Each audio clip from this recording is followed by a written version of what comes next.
Bonjour tout le monde, avec vous Tawfiq Belayachi de la chaîne Tawfiq Animation and More. Notre leçon aujourd'hui c'est la versification deuxième partie, une leçon que je vais vous faire à la demande de certains de nos amis, des abonnés. Donc, et je rappelle que cette leçon est aussi disponible en arabe, donc toutes mes leçons, bien à peu près toutes mes leçons sont disponibles en deux langues, en arabe et en français. En arabe bien sûr pour ceux qui n'arrivent pas à me suivre en français. Bien, alors...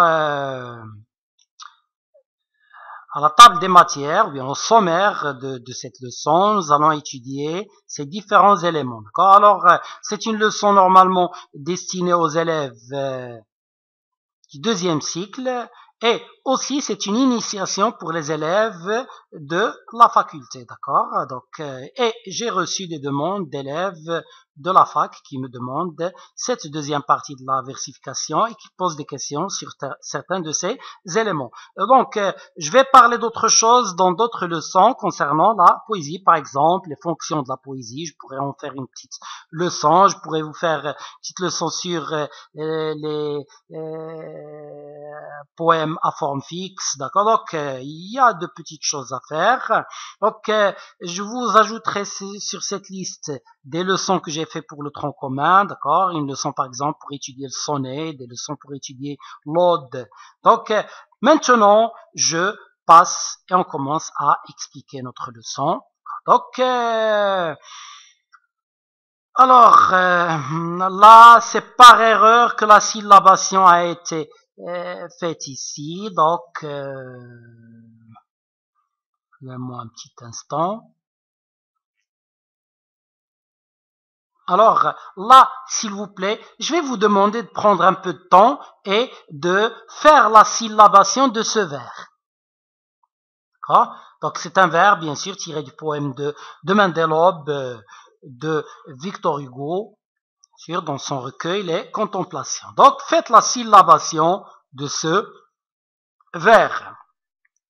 Pour bien faire la syllabation, vous avez la première partie, la versification, la première partie. D'accord. Donc, maintenant, nous allons dévoiler. Donc, je vais dévoiler la réponse et à vous, d'accord, bien sûr, d'arrêter la vidéo, faire une pause et de faire la syllabation. Donc, je ferme et je rouvre.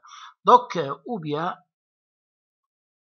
je ferme de nouveau. Bien. Alors, vous voyez ici, s'il vous plaît, voilà la syllabation. Donc, si on compte le nombre de syllabes, et quand j'arriverai, donc je vais avoir 6 syllabes. Je mettrai sur ta tombe, je vais avoir 6 syllabes. Donc, nous avons 6 syllabes ici, 6 syllabes ici.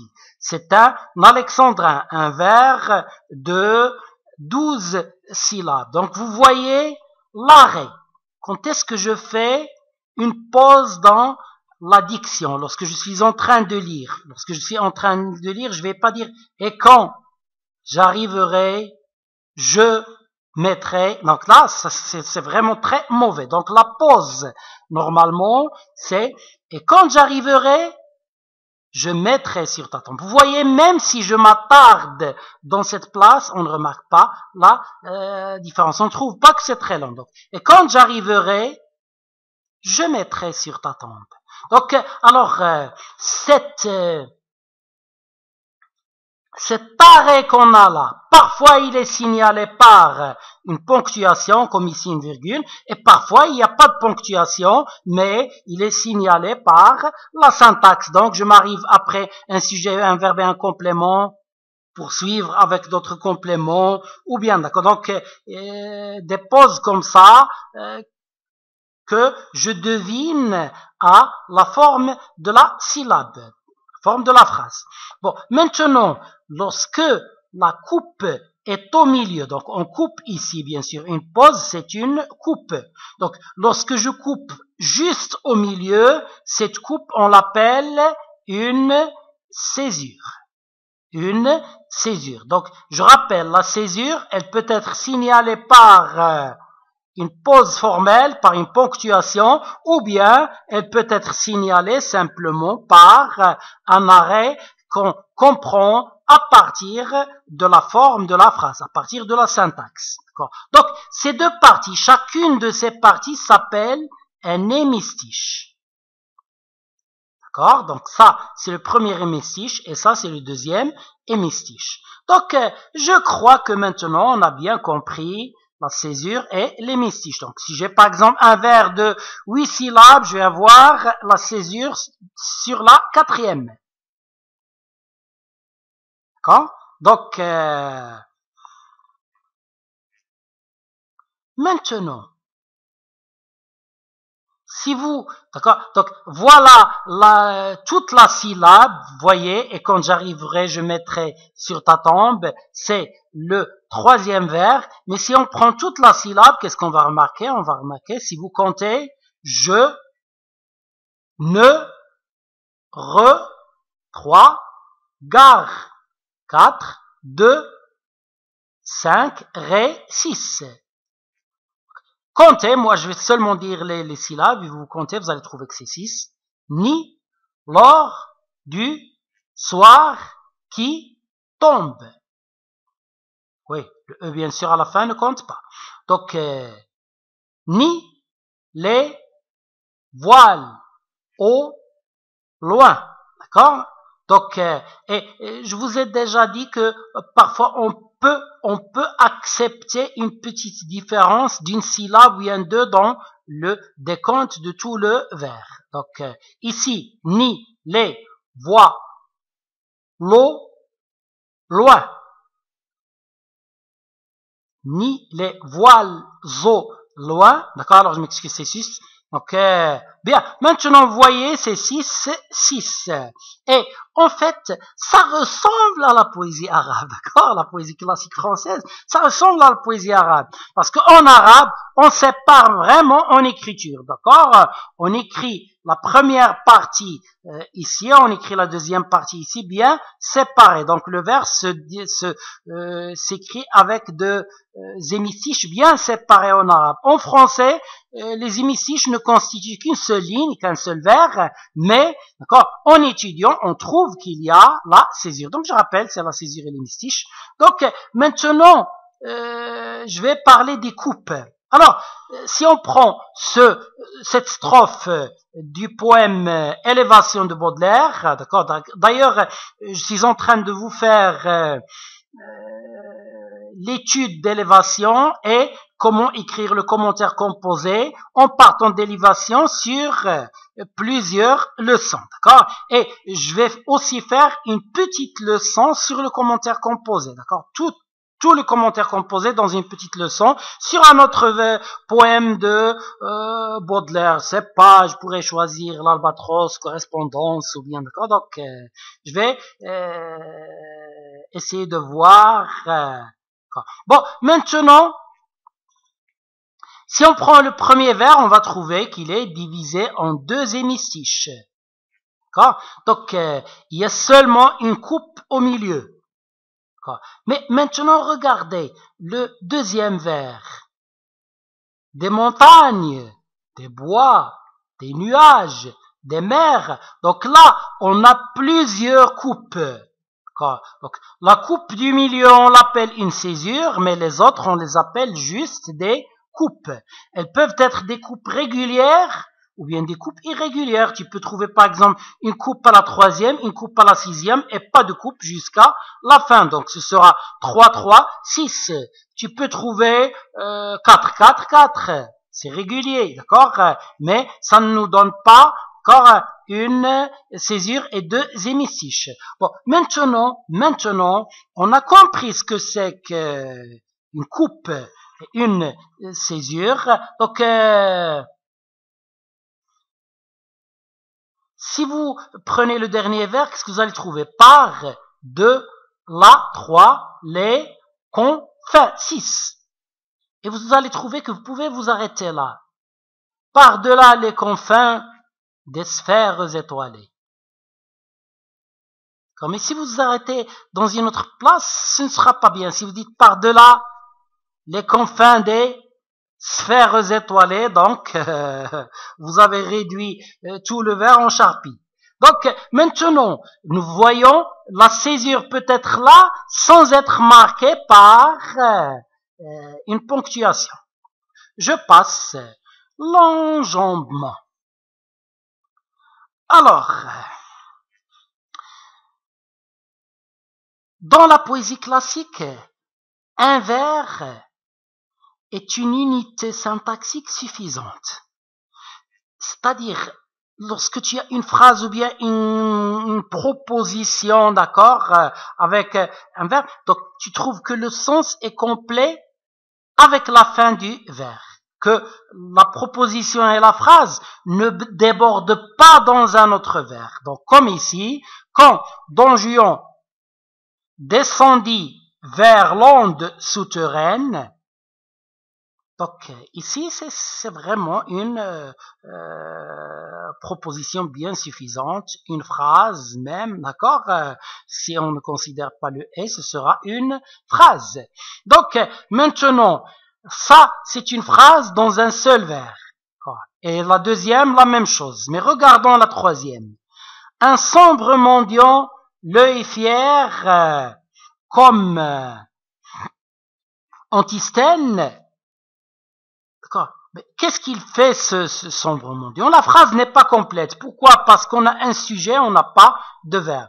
On va trouver que cette phrase, elle déborde, elle ne finit pas avec le vers.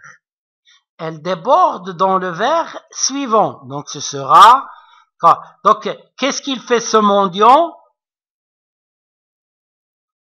Saisit chaque aviron. Il saisit chaque aviron. Donc vous voyez, le vers 4, c'est la suite du vers 3. La syntaxe du vers 3 n'est pas complète. On ne peut pas s'arrêter ici. On ne peut pas dire un sombre mendiant, l'œil fier comme Antisthène, et on s'arrête. La phrase n'est pas complète. Le sens n'est pas complet. Donc la phrase, elle déborde. Pour la finir, nous allons venir au quatrième vers. Regardez maintenant ce débordement. Ce débordement, c'est un grand débordement. Ici, c'est tout un vers. Parfois, on trouve même 2 vers ou bien 3 vers qui débordent du premier vers. Donc, lorsqu'on a un grand débordement comme ça, on l'appelle un enjambement.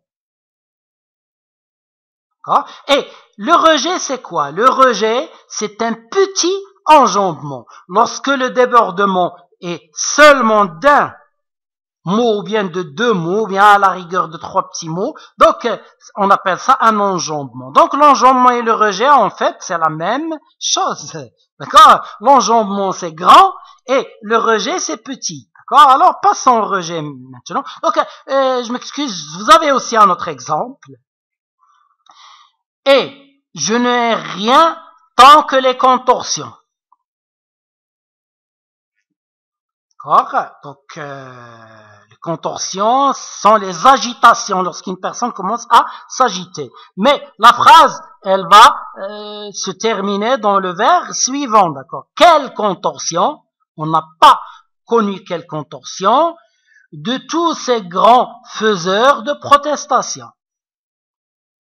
Donc, et vous allez trouver dans chaque, d'accord, donc vous trouvez toujours, bien sûr, la référence du poème. Bon, vous voyez ça aussi, c'est un enjambement. Passons maintenant au rejet. Donc, vous voyez ici, et dès lors, je me suis baigné dans le poème. Quel poème? De la mer, et on a arrêté. Virgule. Alors faites attention, ici normalement on a un rejet suivi d'un enjambement, d'accord? Parce que la phrase n'est pas finie ici, d'accord? Le poème de la mer, quel poème? Le poème infusé d'astres lactescents. Donc vous voyez, mais ce qui nous intéresse nous, c'est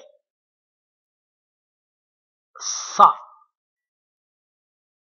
D'accord? Ce qui nous intéresse, c'est, je m'excuse, je vais mettre ici, ce qui nous intéresse, c'est ça. Donc c'est ça le rejet. Donc, vous voyez, si on a un rejet de plusieurs mots ou bien de plusieurs vers, c'est un enjambement. Et lorsqu'on a un enjambement d'un mot ou bien deux, on ne l'appelle plus un enjambement, on l'appelle un rejet.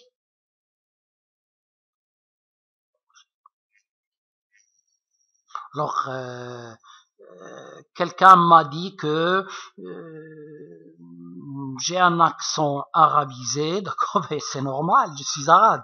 Bon, et de plus, moi aussi, parfois en entendant des Français, d'accord, de régions différentes, je suis vraiment surpris par leurs accents, même s'ils sont français, d'accord. Bon, je trouve par exemple qu'il y a une excellente professeure qui explique beaucoup de leçons et qui dit le rejet. Le rejet. D'accord? Donc, et là, d'accord, mais les accents, bien sûr, ça dépend des régions et ça dépend des pays. Bon, je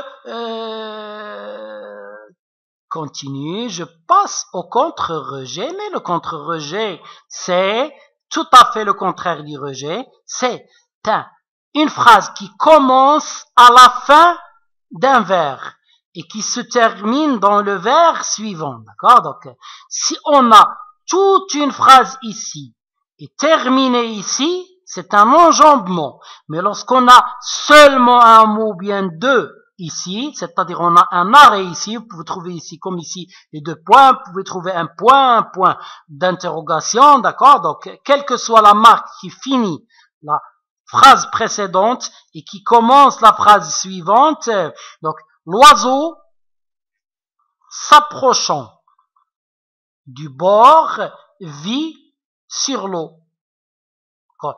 Alors, le verbe c'est l'oiseau vit sur l'eau. Et ça, c'est une phrase incise, une phrase en apposition entre le sujet et le verbe s'approchant du bord. Donc, vous voyez, la phrase, elle a commencé avec l'oiseau, mais elle s'est terminée avec le verbe suivant, d'accord? Alors là, c'est ce qu'on appelle un contre-rejet. Donc, je crois que c'est tout pour aujourd'hui. Il me reste plus qu'à vous dire au revoir et à la prochaine. Donc ça, c'est resté d'une leçon précédente. Parce que pour faire une diapositive, je me contente de prendre une leçon précédente et je remplace les mots pour ne pas faire beaucoup de travail chaque fois que je veux faire une leçon.